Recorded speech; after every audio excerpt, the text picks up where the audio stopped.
So in this video, we're going to be going over solving ratios and unit rates. We've already gone over what is a ratio and how to scale them up and down. But sometimes we're going to be given problems where we have to learn to play with the ratios. So let's just start off with a problem.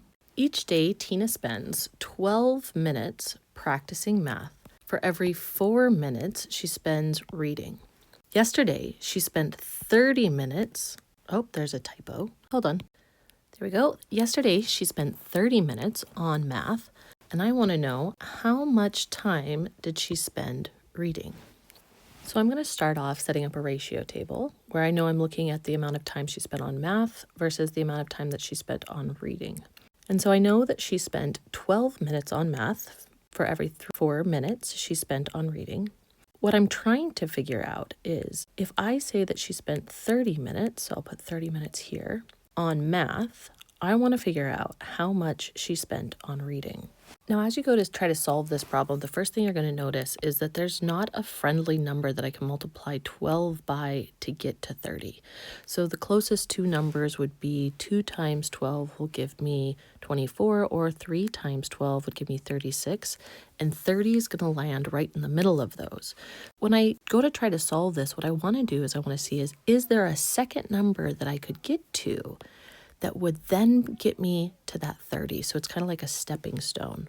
So when I think about 12 and 30, it jumps out to me that they both have a factor of 6.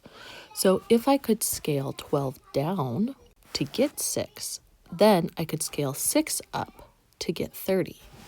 So I know that 6 is half of 12. So I'm going to multiply 12 by 1/2 because I want half of it to get 6. Remember, this is the same thing as dividing by 2. But then I have to multiply 4 by 1/2 to get 2. Then I need to get 6 to 30. So I need to scale this up by 5, which means that I'm going to need to make 2 scale up by 5. And so I will get 10.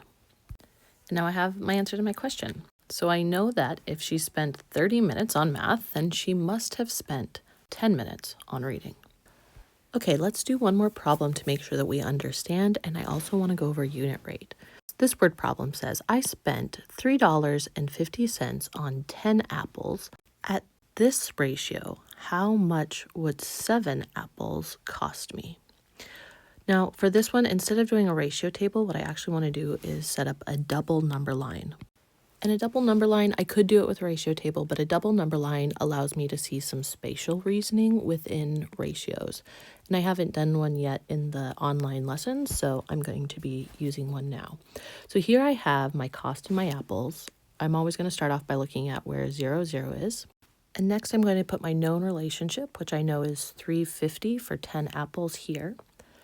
And I also know that I'm looking for 7 apples. When you place these 7 apples, you want to make sure that they're on an appropriate scale. So if 10 is here, then 7 would be somewhere around here.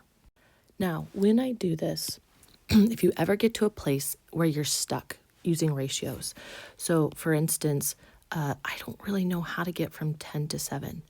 And if you get yourself in a situation like this, you're going to remember you're always going to defer or rely on the unit rate, which the unit rate is just going to be the ratio where the comparison is going to be set to 1.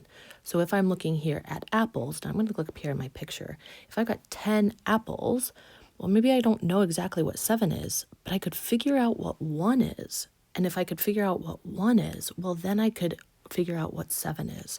So let's look at what that looks like on my double number line. So going back and looking at my known ratio, which is 10 apples for $3.50, I want to try to get 10 apples to 1. So I know that I've got to take this ratio and I've got to scale it down by 10 or multiply it times 1/10. And when I do that, I will get that 1 apple is 35 cents. And now that I know that 1 apple is 35 cents, well, now I can scale this up to 7. Because if 1 apple is 35, well, then the cost of 7 will just be 7 times that much. And 35 cents times 7 is $2.45. So now I have the answer.